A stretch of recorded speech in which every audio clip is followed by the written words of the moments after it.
देशाला नवा सरन्यायाधीश लाभला असून महाराष्ट्रातील अमरावती जिल्ह्याचे सुपुत्र न्यायमूर्ती भूषण गवई यांनी भारताचे 52वे सरन्यायाधीश म्हणून आज शपथ घेतली। राष्ट्रपती द्रौपदी मुर्मू यांच्या उपस्थितीत दिल्लीतील राष्ट्रपती भवनात पार पडलेल्या या शपथविधी सोहळ्याचे थेट प्रक्षेपण अमरावती जिल्हा न्यायालयातील बार असोसिएशनमध्ये करण्यात आले होते। शपथ घेताच वकिलांनी टाळ्यांच्या गजरात आनंद व्यक्त केला। परिसर ढोल ताशांच्या गजरात निनादला, मिठाई वाटून आनंद साजरा करण्यात आला। संपूर्ण बार परिसर दिवाळीसारखा उजळून निघाला। वरिष्ठ वकील वासुदेव नवलाने यांनी भावना व्यक्त करत म्हटले, भूषण गवई यांना आपण नेहमी साधेपणाने कोर्टात येताना पाहिले।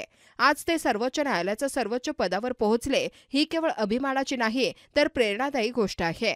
अमरावती जिल्ह्यासाठी हा ऐतिहासिक क्षण ठरला आहे। गवई यांची ही निवड सामाजिक न्यायासाठी झगडणाऱ्या कार्यकर्त्यांना आणि नव्या पिढीतील वकिलांना प्रेरणा देणारी ठरते। Follow Use OTT News. Thanks for watching.